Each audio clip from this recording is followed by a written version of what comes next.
성도님들, 코로나가 시작된 지 8개월째, 그리고 지난 8월부터 다시 교회의 문을 닫을 수밖에 없었기 때문에 다시 또 8주라는 시간을 보내고 오늘 이렇게 건강한 모습으로 우리 성도님들 다시 만나 뵙게 되니까 참 감사하고 또 너무 좋습니다.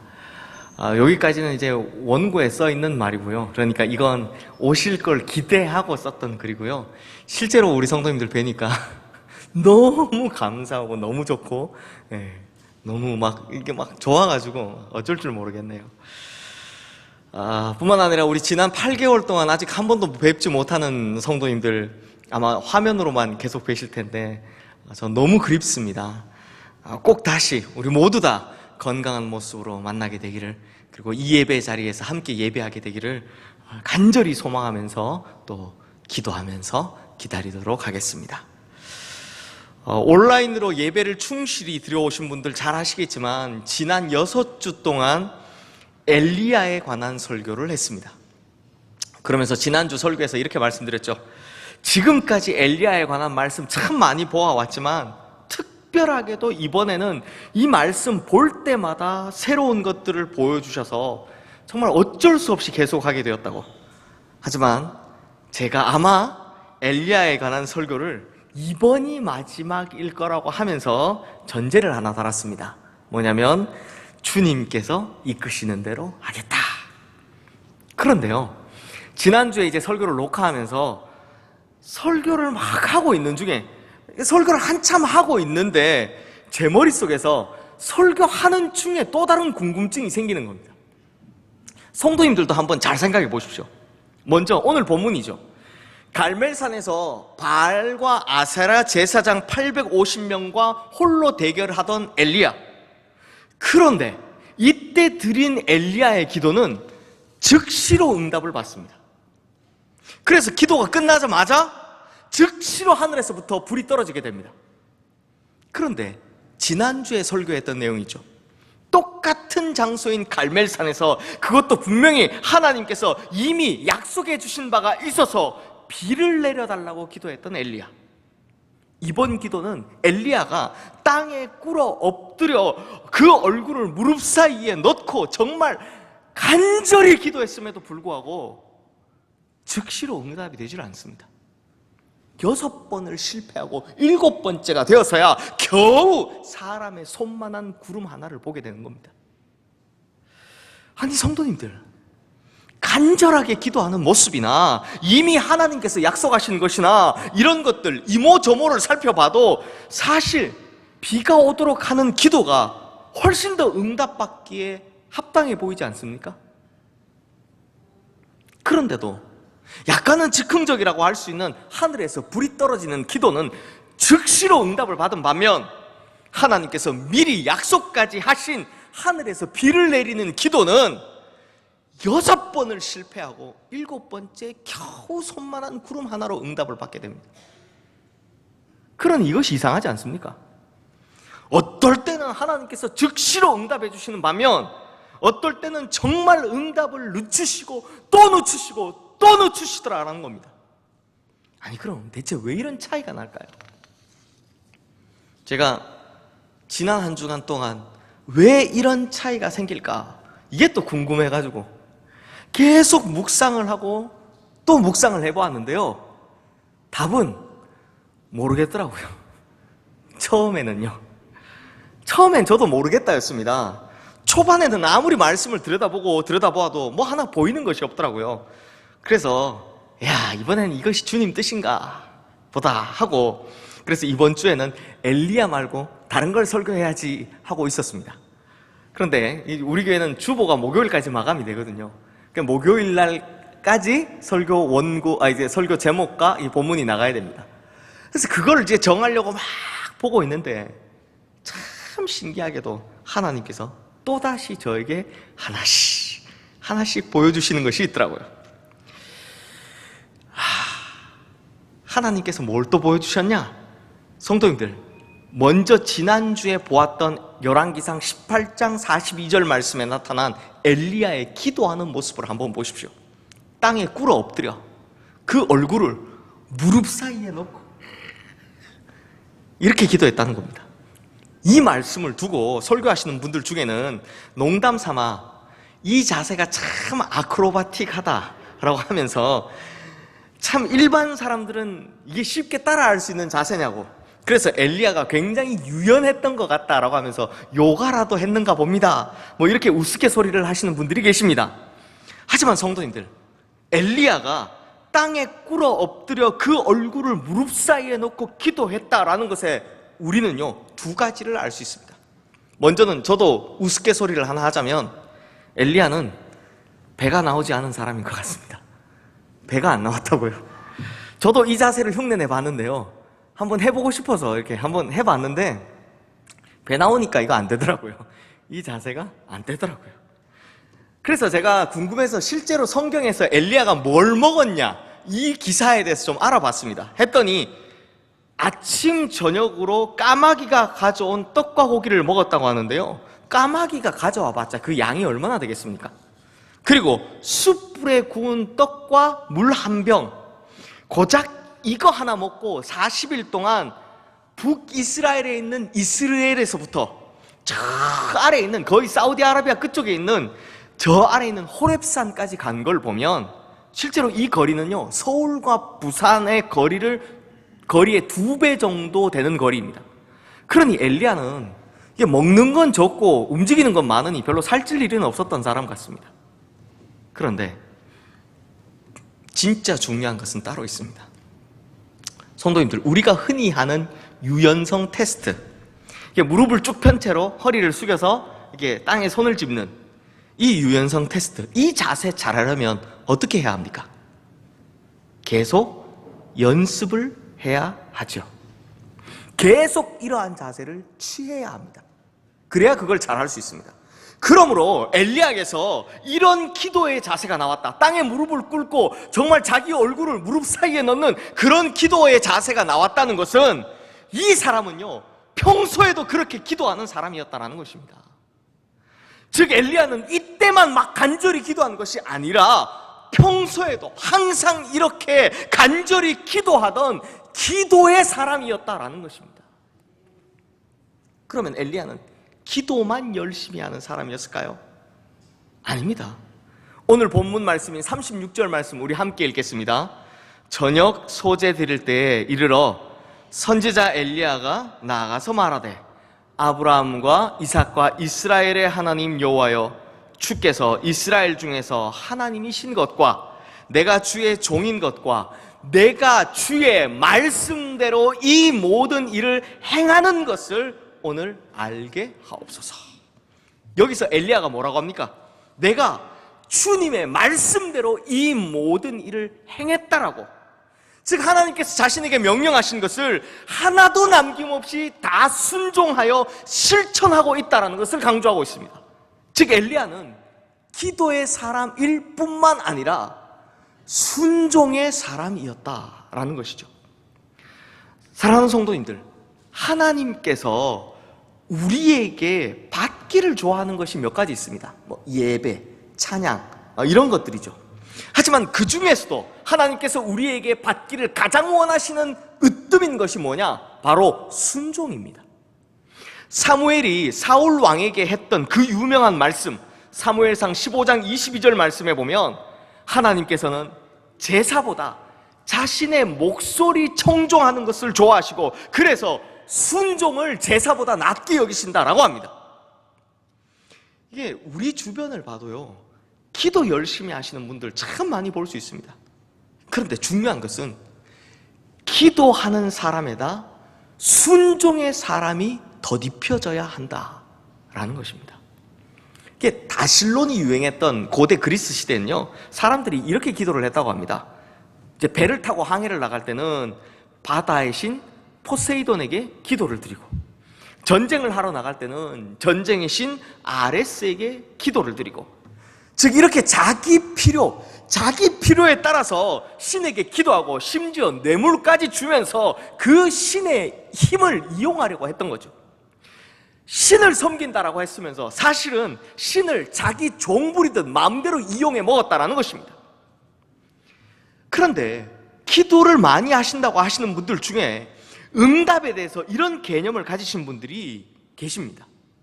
이미 내가 다 계획해놓고 내가 받고 싶은 응답 내가 이미 다 정해놓고 하나님께 부르짖으며 이 일이 내 마음대로 이루어지도록, 하나님 뜻이 아니라 내 뜻대로 이루어지도록 힘만 좀 빌려달라고 떼를 쓰고 있는 것이죠. 반면에 19세기 스코틀랜드 대부흥 운동이 일어났을 때요, 수많은 사람들이 복음을 받아들인 후에 이 회개의 기도를 하기 시작합니다. 그런데 참 대단한 것은 그 기도를요, 실제로 자신의 삶에 적용시키는 역사들이 일어났다는 것입니다. 그래서 뭐 술집도 문을 닫고 유흥가도 문을 닫았다라고 하는 이런 유명한 이야기들이 있는데요, 그 중에서도 대표적인 사례가 있습니다. 당시에 노동자들이 공장에 가서 일을 하면 일을 하면서 이 자기가 만든 물건을 뒤로 빼돌리는 일들이 허다했다라고 합니다. 하지만 이 사람들이 복음을 받아들인 후에 회개 기도를 하죠. 다시는 그러지 않겠습니다, 고치겠습니다 라는 기도를 한 후에 어떻게 하느냐, 자신의 삶에 적용시키는 순종을 결단합니다. 그래서 훔쳐갔던 그 공장의 물건들, 이걸 다 반납하는 바람에 이 실제 일어난 일입니다. 이 공장 주인들이요, 그들이 가지고 오는 물건이 너무 많아서 쌓아둘 곳이 없어서 거대한 창고를 몇 개씩이나 더 지어야 했다라고 합니다. 그러므로 진짜 기도의 사람은 뭘 겸비한다고요? 순종을 겸비한 사람이다 라는 것입니다. 그래서 이런 사람들은 하나님의 뜻을 알아가는 기도를 먼저 하고 그 이후에는 그렇게 알아낸 하나님의 뜻에 맞춰 자신의 삶을 순종에까지 이어가게 하는 것이죠. 그렇다면 성도님들, 처음 질문으로 돌아와서 이러한 기도와 순종의 사람 엘리야, 그런데 이 엘리야가 기도하는데 왜 어떨 때는 즉시로 응답을 받고 왜 어떨 때는 6번이나 실패를 할까요? 웬만하면 우리도 좀 즉시로 응답받으면 좋잖아요. 그러니 즉시로 응답받는 비결 뭐 이런 거 알게 된다면 얼마나 좋겠습니까? 실제로 한국교회 성도님들이 기도 응답하면 제일 좋아하시는 분이 있죠. 평생 동안 5만 번이나 기도의 응답을 받은 사람, 조지 뮬러. 이 목사님을 굉장히 좋아합니다. 이 조지 뮬러 목사님은 고아들을 위해서 평생 사역을 해오셨는데요, 이분의 전기를 보면요, 기도하는 즉시 혹은 기도가 끝나자마자 심지어는 기도하는 도중에 막 응답을 받으십니다. 이런 경우가 5만 번 이상이라고 하고, 심지어 어떤 사례들을 들어보면 정말 입이 딱 벌어질 정도로 깜짝 놀랄 정도입니다. 이런 일이 있었다고 합니다. 하루는 이 고아들을 2,000명 정도 데리고 있었는데요, 2,000명이나 되는 고아들을 먹일 양식이 없어서 이 사무실에 들어가서 꿇어 앉아서 이렇게 기도를 합니다. 하나님, 제발 이 2,000명을 먹일 양식 좀 보내주십시오 라고 기도를 하는데, 이 기도가 끝나기도 전에 누가 사무실 문을 막 노크를 두들기는 겁니다. 빵빵빵빵. 그리고 하는 말이, 원장님, 빵 공장이 지금 문을 닫았는데 재고를 처리할 길이 없어서 트럭에 싣고 빵을 어디다 버릴까 고민을 하다가 우리 고아원을 발견하고는 우리 고아원 마당에 다 쏟아놓고 갔습니다. 이거 어떻게 받을까요 말까요? 이러더라는 겁니다. 이런 식이죠. 조지 뮬러라는 분이 60년 사역하시는 동안 5만 번 이상 응답을 받았다고 하니 쉽게 계산하면 대략 1년에 1,000번 이상 가까이 응답을 받았다라는 계산이 나옵니다. 아니, 저도요, 한 1년에 기도해서 제대로 된 응답 받는 게 10번이 될까 말까 한데, 그게 1,000번씩 받다니, 그것도 막 기도하는 도중에 받다니 정말 대단하기도 하고 부럽기까지 합니다. 그러니 성도님들, 우리도 웬만하면 이 6번이나 실패하는 것보다 즉시로 응답받으면 좋잖아요. 그러니 즉시로 응답받는 비결, 이런 것 알면 얼마나 좋겠습니까? 그런데 성도님들, 850대 1로 싸우던 즉시로 응답받은 엘리야의 기도와 비를 내려달라고 온몸을 굽히려 기도했으나 6번을 실패한 엘리야의 기도에는 차이점이 아니라 공통점이 있습니다. 먼저 비를 내려주소서라고 기도할 때를 보십시오. 땅에 꿇어 엎드려 얼굴을 두 무릎 사이에 넣고 그렇게 간절히 기도했지만 6번이나 실패를 했습니다. 그리고 7번째가 되어서 드디어 눈에 보이는 것이 있는데, 그런데 고작 눈에 보이는 것이라고는 사람의 손만한 작은 구름 하나뿐이었습니다. 아니 3년간 빗방울 하나 내리지 않던 그 땅에 고작 사람의 손만한 구름, 그게 뭘 하겠습니까? 그리고 오늘 본문 바로 위에 있는 33절 34절 말씀해 보시면, 하늘에서 불을 떨어뜨리기 전 엘리야가 4개의 통에다가 물을 채워다가 제단 위에 부으라고 합니다. 그렇게 한 번 붓고 나서는 또 다시 부으라고 하고, 또 한 번 붓고 나서는 또 다시 부으라고 합니다. 즉 4통씩 3번 모두 12통의 물을 부은 것이죠. 그리고 그 물이 얼마나 흘러내렸냐, 곡식 종자 2세알을 둘 만한 도랑에도 가득 찼다라고 하는데요, 한 세아가 7.5리터니까 2세하면 15리터, 흘러내린 물만 15리터의 물이 들어갈 만한 도랑에 가득 찼다라는 겁니다.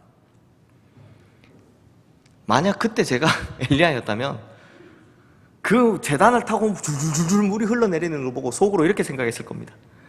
아, 저게 휘발유 있으면 좋겠다, 이런 생각 안 했겠습니까? 그러니 성도님들, 이게 무슨 말입니까? 이 두 기도의 공통점이 무엇입니까? 바로 불가능한 상황이라는 것입니다. 불가능한 상황. 3년간 비 한 방울도 오지 않은 하늘에 고작 사람의 손만한 구름? 물이 줄줄줄 흘러내리는 그 제단에 불이 붙는 것? 한마디로 불가능한 한계에 이르렀다라는 것입니다. 사랑하는 성도님들, 그러면 하나님께서 기도의 응답을 주실 때가 언제인지 아십니까? 그러니까 즉시로든 늦춰지든 하나님께서 기도의 응답을 주실 때가 언제냐 하는 것입니다. 그때가 언제냐? 바로 우리의 힘으로는 불가능할 때입니다. 우리의 힘으로는 도저히 불가능하기 때문에 이것은 하나님께서 하셨다라는 것을 확실하게 보여줄 수 있을 때, 바로 그때 기도는 응답되는 것입니다. 사람들은요 참 간사해서 기도할 때는 막 하나님밖에 없다, 하나님밖에 길이 없는 것처럼 그렇게 열심히 매달리지만, 정작 그 일이 이루어지고 나면, 응답받고 나면 자신이 노력해서 이루어진 것처럼 이야기를 합니다. 이거요, 뭐 제가 신대원 딱 입학해 보니까 알겠더라고요. 거기 다 목회자들 아닙니까? 제 자랑은 아니지만 제가 장신대 신대원 입학할 때는 이 입시 커트라인 성적이 너무 높아서 정말 입학하기가 어려웠을 때였습니다. 그래서 이제 합격 통지서를 받고 나면 모든 사람들이, 그때는 다 전도사 시절이니까 모든 전도사님들이 전부 다 뭐라고 이야기하느냐, 하나님 은혜로 되었습니다, 하나님 은혜로 되었습니다 라고 이야기를 합니다. 그렇게 고백을 합니다. 그런데 1년도 안 지나서 한다는 소리가 뭔지 아십니까? 자기 성적이 어땠고, 내가 공부를 얼마나 열심히 했고, 내가 몇 점을 받았고, 이런 이야기를 합니다. 왜요? 인간은 다 간사해서 처음에는 다 간절히 하나님께 매달려서 하나님께서 하시지 않으면 안 된다라고 하지만, 응답이 되고 나면 전부 다 자기 공로라고 생각하기 때문입니다. 그래서 하나님께서는 하나님이 아니면 도저히 안 되는 그런 불가능한 상황을 만들어 놓으시는 것입니다. 어렵다 정도가 아니라 불가능하다가 되어야 하나님께서 하셨음을 완전히 인정할 테니 말입니다. 사사기에 보면 이 기드온이라는 유명한 사사 있지 않습니까? 이 기드온 당시에 미디안과 아말렉과 동방의 사람들이 연합군을 형성해서 이스라엘을 치러 왔는데요, 기드온이 이제 정탐을 하러 가보니 얼마나 많으냐, 군사의 수가 메뚜기 떼처럼 많고 낙타의 수는 해변의 모래만큼 많았다라고 합니다. 그러면 성도님들, 이와 상대하는 이스라엘도 군사의 수가 많으면 많을수록 좋죠. 그래서 나팔을 불어서 이스라엘 백성들을 모았더니 처음 모인 군사의 수가 얼마였냐? 32,000명이었다라고 합니다. 이게 상대에 비하면 이것도 많은 것이 아닌데, 그런데 하나님께서는 너를 따르는 백성의 수가 너무 많다라고 합니다. 그래서 줄여서 결국 300명만 남기게 되는 거죠. 대체 왜 그러셨을까요?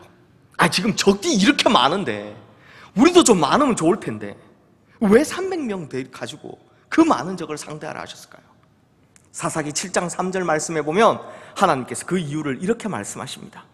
너를 따르는 백성이 너무 많은즉 내가 그들의 손에 미디안 사람을 넘겨주지 아니하리니 이는 이스라엘이 나를 거슬러 스스로 자랑하기를 내 손이 나를 구원하였다 할까 함이니라.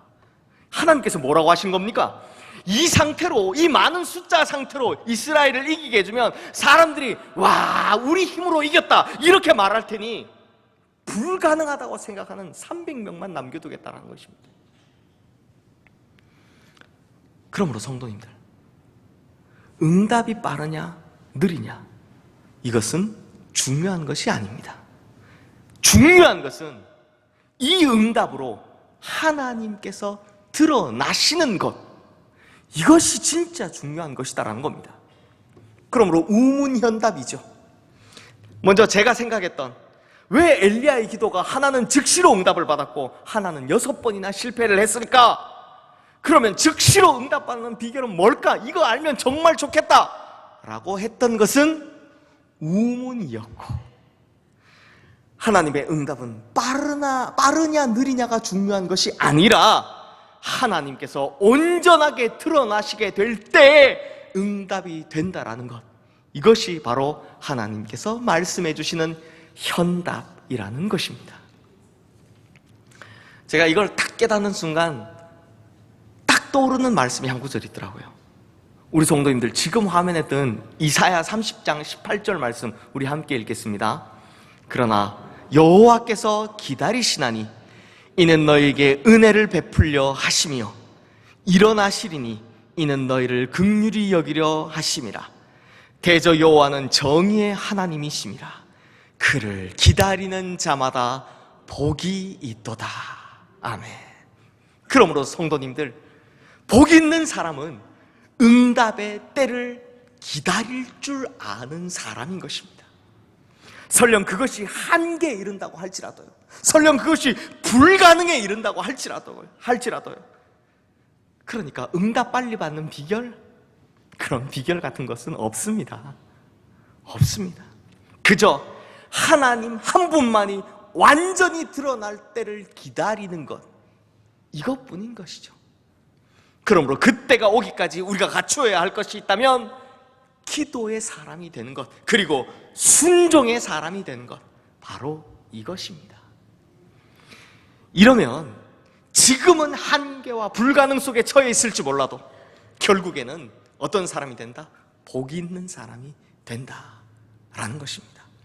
그러므로 우리 시흥의 성도님들은 하나님께서 온전히 하나님으로 드러나심을 기대하며 기다리며 불가능과 한계 속에서도 하나님께서 온전히 드러나 베푸실 일들을 기대하는 복 있는 사람 되시기를 주님의 이름으로 축원합니다. 이제 말씀을 마무리하겠습니다. 성도님들, 제가 계속 엘리야 설교를 하잖아요. 그래서 저도 정말 궁금해서 하나님께 한번 여쭤봤습니다. 하나님, 대체 왜 자꾸 엘리야를 보여주십니까? 그렇게 많이 봐왔던 말씀인데, 아니 보고 있으면 또 새로운 궁금증이 생기고, 보고 있으면 또 새로운 깨달음이 생기고, 아니 대체 왜 이렇습니까? 라고 하나님께 정말 간절하게 여쭤봤습니다. 왜냐하면 저도 좀 이제 엘리야 말고 다른 걸 설교하고 싶어서 그렇고요. 하나님께서 깨달으시라는 것이 있는 것 같은데 그걸 빨리 깨달아야 이게 끝날 것 같더라고요. 사실 성도님들, 이게 성경의 어느 한 부분에 매여서 깊이 깨닫는 것, 이건요 개인적인 영성으로는 정말 좋은 일입니다. 이게 깊이가 막 이거 놀랍거든요. 너무 좋습니다. 그런데 성도님들께서는 이해하실지 모르겠지만 이게 설교자의 입장에서는 그 한 본문에 헤어나오지 못하는 것이 굉장히 고통스러운 일입니다. 왜냐하면 이게 우리 성도님들도 깨달아 보셨겠지만 딱 하고 깨달아지는 것이 보통 그냥 한 줄, 한 문장 하나이지 않습니까? 이게 깨닫는 건 너무 좋은데 이걸 설교문으로, 이 한 줄을 설교문으로 논리 있게 바꿔서 쓰는 이 과정은 너무 고통스럽거든요. 그래서 이번에야말로 이걸로 끝내겠다라고 하나님 앞에 열심히 매달려 봤더니 진짜 하나님께서 깨닫게 해주시는 것이 하나 있었습니다. 성도님들, 오므리의 아들 아합 왕, 이 아합이 왕위에 오르면서 이스라엘의 죄악은요, 그야말로 최고점, 임계점까지 도달하게 됩니다. 아합은요, 이스라엘 역사상 최고로 악한 왕이었습니다. 이게 얼마나 악했는가 하면 북이스라엘 왕들 중에는 선한 왕이 한 명도 없었는데요. 그러니까 역대 왕들이 북이스라엘은 죄다 다 악한 왕이었다는 거죠. 그러면 보통 이 악한 짓을 많이 하는 왕, 이 왕에 대해서 성경이 어떻게 설명하느냐? 이스라엘의 선대왕, 그러니까 초대왕이죠. 그러니까 처음으로 악했던 왕이었던 느밧의 아들 여로보암의 길로 행하였다, 이런 식으로 표현합니다. 그러니까 여로보암의 길을 따라갔다, 이런 식으로 표현합니다. 그런데 유일하게 아합에게만큼은 느밧의 아들 여로보암의 죄를 따라 행하는 것을 오히려 가볍게 여기며 라고 합니다. 이게 무슨 말이냐? 쉬운 말로 아합 왕의 악하기가 다른 모든 악한 왕들의, 이 아합 왕의 악하기가 다른 모든 악한 왕들은 잽도 안 된다는 말입니다. 그러면 아합이 어느 정도로 악했느냐? 이 바알과 아세라를 들여온 것, 이건 지금까지 6번 동안 들으셨을 테니 잘 아실 거고요. 특히 이게 여리고성을 재건축하는데요. 여리고성은 여호수아가 가나안 정복 당시 그 성의 모든 걸 다 진멸하고 나선 누구든지 이 성을 다시 쌓는 자는 여호와 앞에 저주를 받을 것이니 라고 선포했던 성 아닙니까? 그때 여호수아가 말한 저주의 내용도요, 굉장히 구체적이고 상세했습니다. 기초를 쌓을 때는 맏아들을 잃을 것이요, 문을 세울 때는 막내 아들을 잃을 것이다. 실제로 아합 때 여리고성을 재건축했던, 이걸 담당했던 베델 사람 히엘이 이 말씀 그대로 저주를 당합니다. 맏아들 아비람을 터를 쌓을 때 잃어버리고, 막내 아들 수굽은 성문을 세울 때 잃어버립니다. 그럼에도 아합은요, 눈 하나 깜짝하지 않고요, 상관없이 여리고성을 다시 세우라고 합니다. 그러니까 아합은 하나님의 말씀을, 심지어 그 말씀이 저주의 말씀이라도 그것 따위는 안중에도 없는, 귀뚱으로도 안 듣는 그런 사람이었다는 것입니다. 이 외에도 자기 마음에 안 드는 자기 마음에 드는 나봇의 포도원을 얻기 위해서 거짓 계략으로 나봇을 죽인 일 등등, 이게 아합의 악행을 말하자면 하루 종일 걸려도 모자랄 겁니다. 그래서 이스라엘의 모든 왕보다 결국 하나님을 가장 노하게 했다라고 하죠. 그런데 성도님들, 신기한 것이 있습니다. 바로 이스라엘의 역사상 가장 악한 왕이 다스리던 시대에 하나님께서는 가장 위대한 선지자 엘리야를 바로 그때 세우셨다라는 것입니다. 이것이 바로 우리에게 의미가 있는 것입니다. 가장 어둠이 짙을 때 빛은 가장 밝게 보이는 법이죠. 지난 주 중에 제가 기독교 리서치를 하시는 어떤 한 목사님을 만나서 이런 이야기를 듣게 되었습니다.